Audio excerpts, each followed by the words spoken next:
Quand j'ai senti l'argile entre mes mains, je me suis dit, quand j'ai senti vraiment la terre, l'argile, c'est la première fois que je faisais un travail manuel puis que je tripais, que j'étais bien puis je voyais pas le temps. Tu sais, le temps passait très rapidement. Le tournage, dans le fond, c'est pas ça qui représente le plus de temps dans la semaine. Tu as beaucoup de manipulation. Moi, je consacre beaucoup de temps aussi aux couleurs, à essayer de trouver des choses. Puis les ingrédients avec quoi je travaille, c'est pas toujours évident non plus, parce que je travaille, moi, avec, bon, avec les cendres, puis l'argile de Kamouraska, mais ma cuisson est au four électrique en atmosphère oxydante.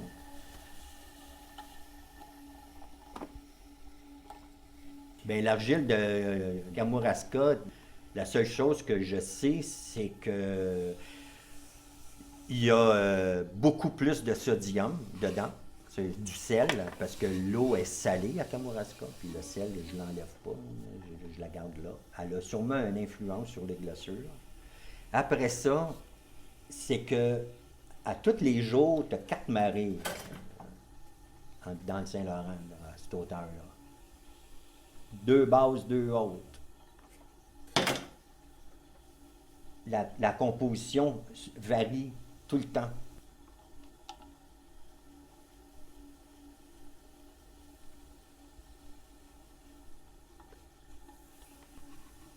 Où que je prends mon pied, c'est dans les lignes les plus pures. Puis de toute manière, tu vois, moi, je suis un potier utilitaire. Puis quand ma pièce elle répond aux critères que je veux dire, elle se manipule bien, elle se nettoie bien, elle n'est pas cassante, elle est bien balancée. Ça, ça vient me chercher.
Je sais pas, je suis vraiment tombée en amour avec la porcelaine de un, pour la blancheur, pour la finesse, puis la translucidité aussi qu'on peut avoir avec la porcelaine quand elle est cuite à haute température, puis quand elle est assez mince. C'est ça qui est venu me chercher. Mes pièces, c'est probablement, le prolongement de ce que je suis, veux pas, tu sais. Fait que moi, c'est comme ça que je le vois. Fait que quand tu dis que c'est la façon que je fais mon décor ou que je travaille sur mes pièces, dans le fond, ben c'est vraiment moi, dans le fond, qu'on peut voir parce que, tu sais, ouais, c'est ça. Je pense que c'est comme ça que je pourrais le dire, là.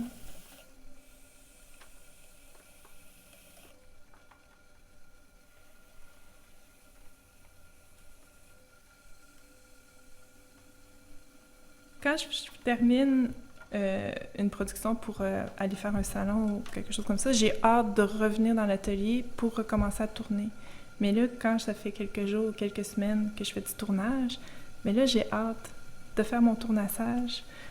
Puis là, ben, quand ça fait quelques jours que je fais du tournassage, mais j'ai hâte, tu sais, de faire mon décor, puis de faire ma cuisson, parce que c'est comme... C'est ça, c'est tellement des étapes différentes, puis plus que ça avance, ben, plus que j'avance dans les étapes, ben, plus que mon produit, il est presque fini, tu sais. Puis là, j'ai hâte d'avoir le résultat final.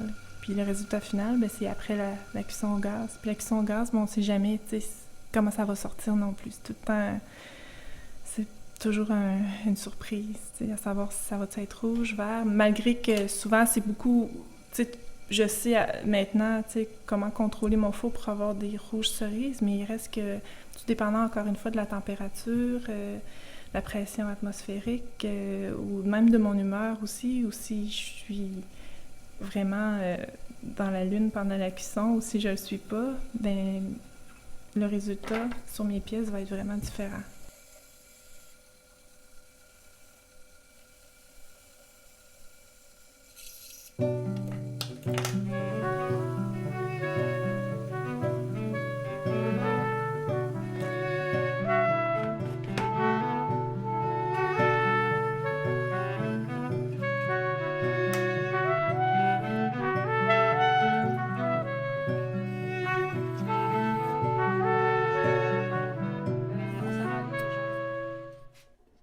Juste des jaunes? Oui, 24 jours.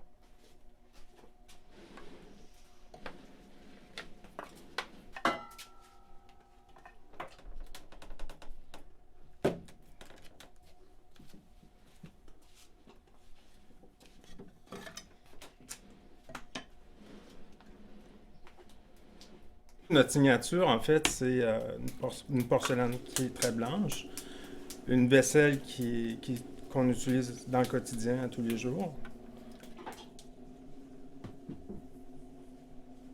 Moi, je pourrais faire toutes les étapes, je pense. Jean-Claude, lui, il pourrait aussi, mais il veut pas, là. Mais c'est-à-dire que en production, c'est moi qui tourne. Lui, il pourrait tourner une pièce une fois de temps en temps, là, comme il y a des fois où il va faire des pièces uniques. Ça, j'aime ça quand c'est lui qui les fait, les pièces uniques. Moi, je suis bonne dans la production, dans la série. Donc, Joanne tourne, moi, je fais la finition des pièces, le tournassage, entre autres. Donc, une pièce qui est tournée, si vous regardez le pied, a un pied sculpté. Donc, moi, c'est mon travail à moi. Et ensuite, Joanne décore. Et moi, je fais l'émaillage. Et l'enfournement et tout. Donc, tout le côté technique aussi, c'est moi qui s'occupe du côté technique. Donc, la fabrication des glaçures, la composition des glaçures et la fabrication de l'argile aussi, le recyclage et tout.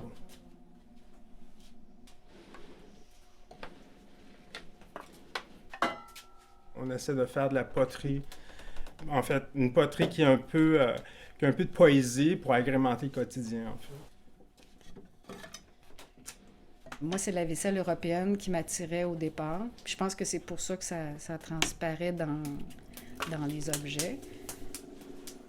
C'est pas une industrie qui l'a fait, donc c'est des artisans qui l'ont fait de A à Z à la main avec une création de décors et tout. Et c'est une vaisselle qui, vu qu'elle est en porcelaine, qui est durable. Donc, il va au lave-vaisselle à tous les jours, qui peut aller au micro-ondes, au four conventionnel, et même sur le barbecue, parce qu'on fait aussi une rôtissoire qui va sur le barbecue, c'est pour le poulet. L'argent, pour moi, c'est pas tout. Il y a des affaires qui s'achètent pas. J'échangerais pas ma liberté.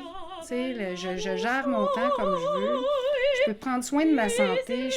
Je fais des choix que je changerais pas si tu me donnais le double de mon salaire.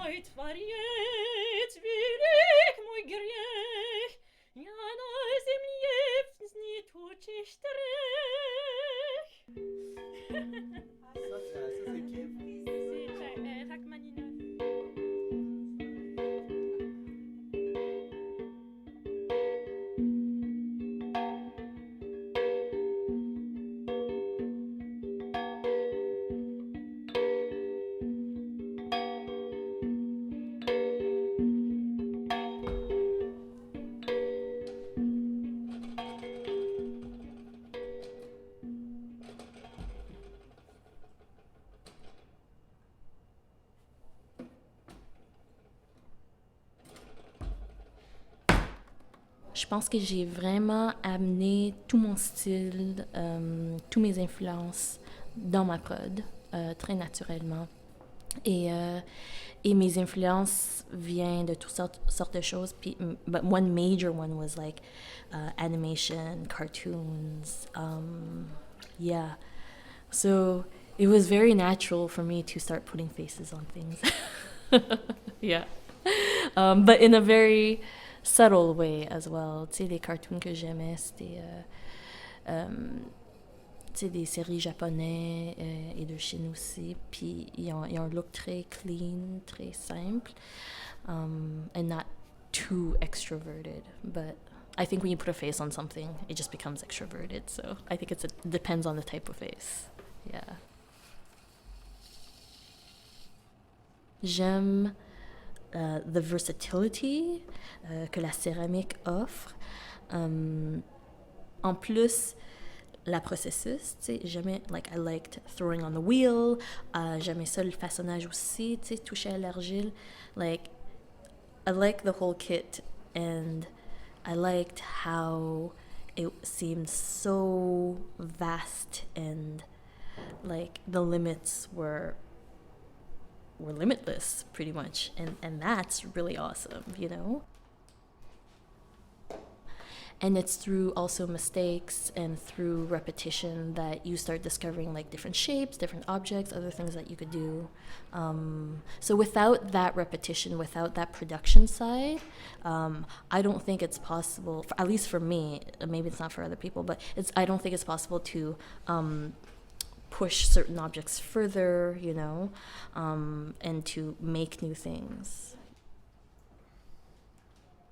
Quand je prends la tasse et je fais la face, tu sais, like, I make sure that it doesn't become automatic, you know? So each object has a certain amount of love given to it and a certain amount of personality, because even though it's kind of like the same face, they're all kind of different because it depends how tired I am, how my arm's feeling, I don't know. And at the same time, for me, it's like a choral, a symphony of this particular universe that I'm trying to create. So it's not only one piece, it's part of like an orchestra. Yeah, absolutely. And yeah.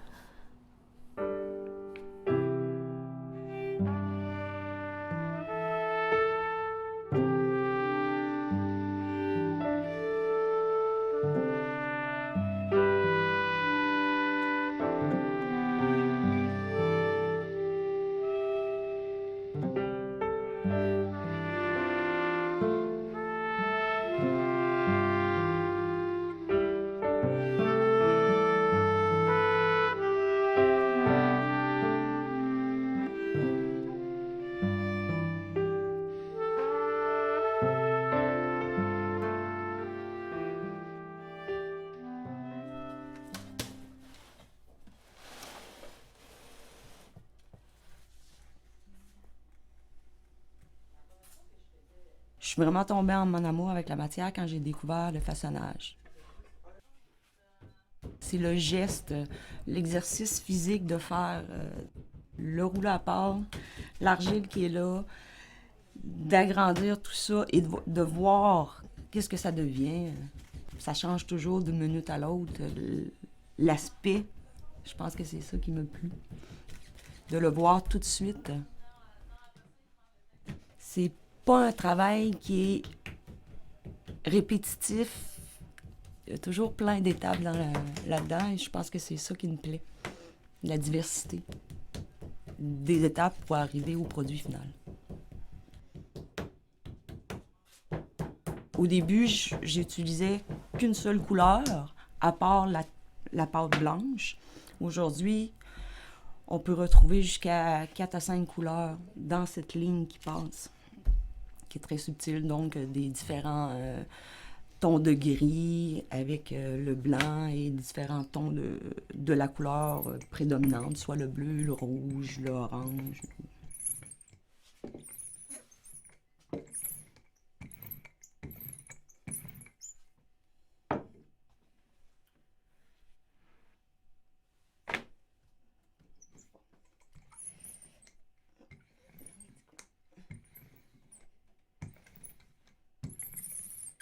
Mais il faut comprendre que l'argile, c'est très organique. C'est une matière qui est très organique. Donc, on dit qu'elle a une mémoire.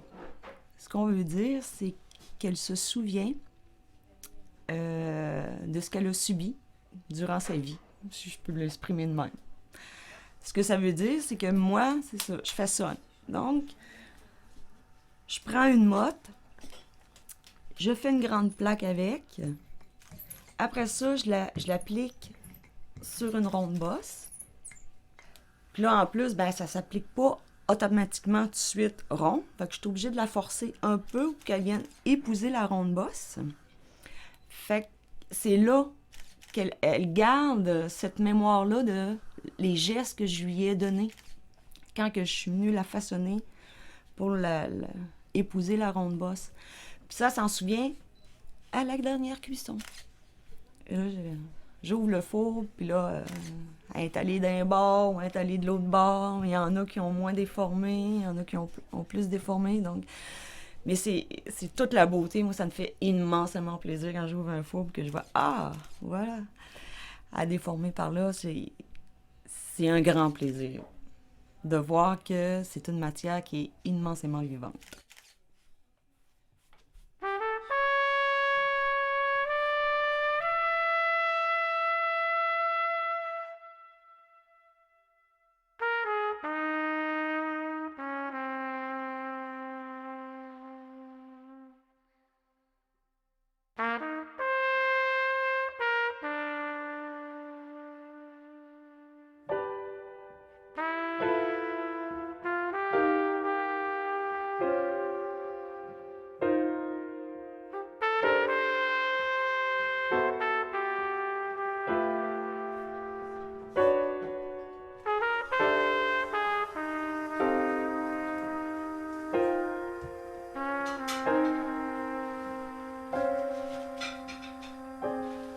Quand on a de l'argile dans les mains, on oublie tout, puis ça devient essentiel à une vie, je pense.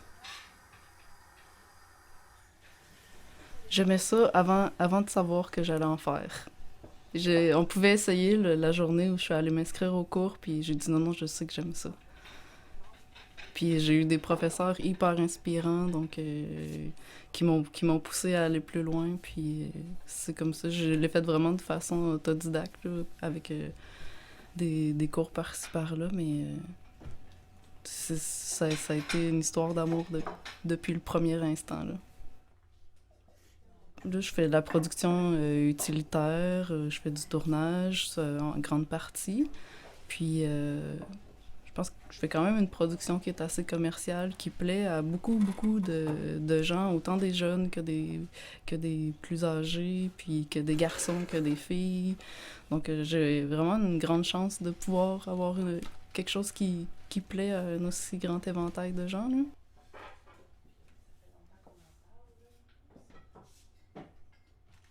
Moi, ce que j'aime, c'est d'en faire une grande quantité pour que les gens ils puissent avoir le moyen de s'en acheter parce que le coût revient relativement plus bas dans ce moment-là. Puis, c'est ça, pour que ce soit accessible, pour que mon métier il puisse faire partie de la maison, partie du quotidien de plusieurs personnes.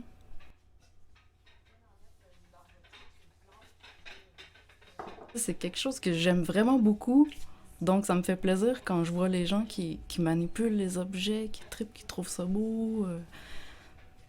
Ouais, mais j'aime ça transmettre cette passion-là parce que pendant une époque, ça a été assez populaire, comme la céramique, puis là, ça a été oublié, puis là, les gens, ils reviennent, puis c'est comme si ils acceptent tranquillement de pouvoir avoir une belle tasse, un beau bol, puis qu'ils reviennent après, puis qu'ils disent « Hey, j'aime vraiment ça, là, je suis plus capable de m'en passer, je viens m'en acheter une autre. » Tu sais, c'est pas l'idée, c'est pas de dire moi je veux vendre le plus possible, mais juste de voir les gens toucher à ces objets-là puis les apprécier, là.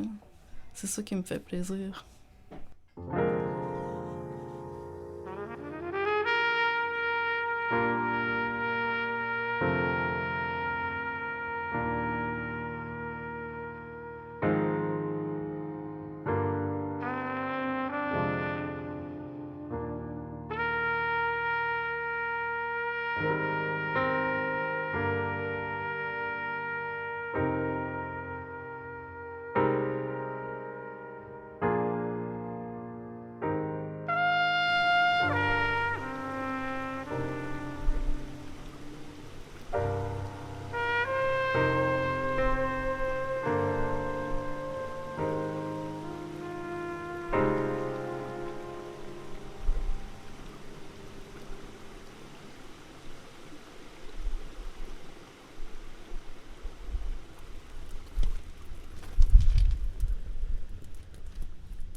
Chez les potiers, on vénère presque la cuisson au bois, c'est comme le summum des cuissons. Et je pense que ça vient surtout du fait de vivre cette expérience, de mettre morceau de bois après morceau de bois, de faire partie du processus. On est très proche de la cuisson, on est absolument proactif, on ne peut pas laisser le four tout seul. C'est tripant, c'est romantique aussi.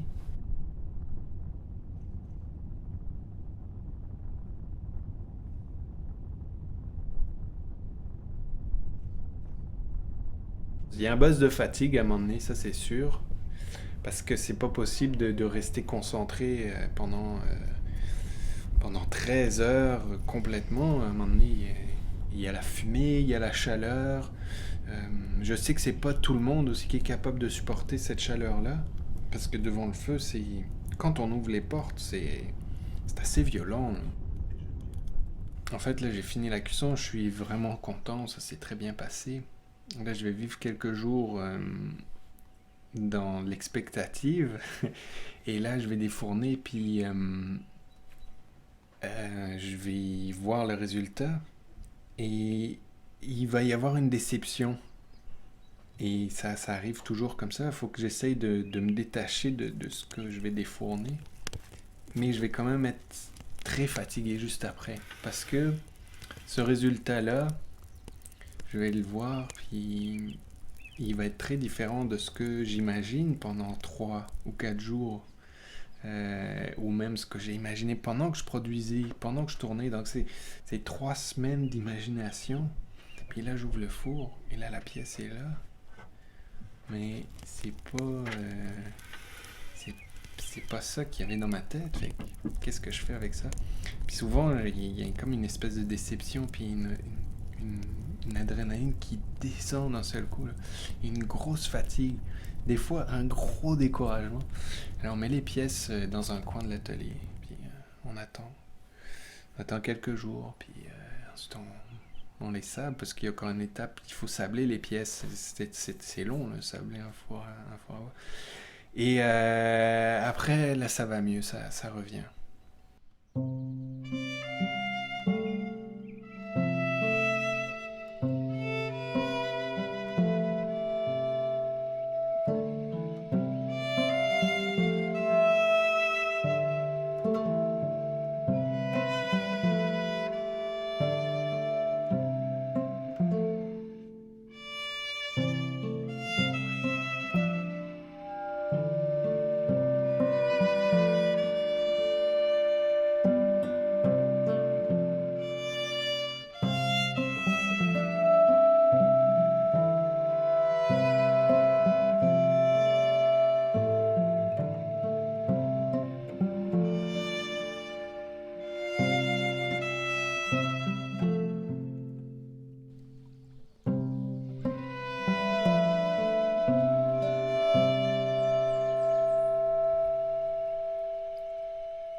Je sais qu'il y a des gens qui achètent des théières puis ils mettent ça dans le haut de l'armoire à vue, puis ils trouvent que c'est très très beau dans leur décor, mais ils l'utiliseront jamais. Moi, je suis un peu estomaqué d'entendre des choses comme ça, mais il faut que tu acceptes. Il y en a qui vont acheter ça pour la couleur de leur rideau, leur ameublement. Moi, je suis contre ça. Je me dis, c'est un objet, tu dois le regarder comme un objet fait de main d'homme, par le cœur d'un homme ou d'une femme, puis qu'il y a une quête derrière pour l'artiste, puis c'est ça que les gens viennent chercher, t'sais. Puis là, ceux qui pognent la piqûre, là, c'est incroyable, là, ça revient tout le temps, t'sais. Ils reviennent d'année en année, ils m'appellent durant l'année, ils se bâtissent comme, ils appellent ça une petite collection, eux autres, mais tu sais, souvent ils vont acheter pour 50$, mais ils vont venir après, ils vont acheter un autre 60$. Mais c'est un petit plateau, un autre petit plateau, 2 bols. Finalement, bon, ils peuvent manger à 2, chacun leur plateau, chacun leur bol, puis ils discutent de ça, puis ils sont contents. C'est drôle, il y a il y a une complicité qui s'installe dans l'œuvre d'art et l'être humain. Là.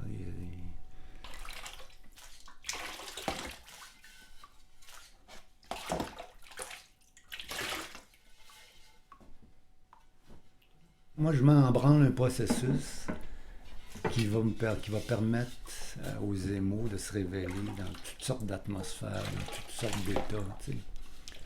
Alors, je suis assez acceptant de ce qui arrive. Là. J'étais un temps où je décidais tout pour tout mon produit, mais maintenant, je décide de mettre en branle un processus, puis d'accepter que quand j'ouvre le four, je découvre des choses. Des fois, c'est super heureux, des fois, c'est pas si bon que ça, là, comme effet.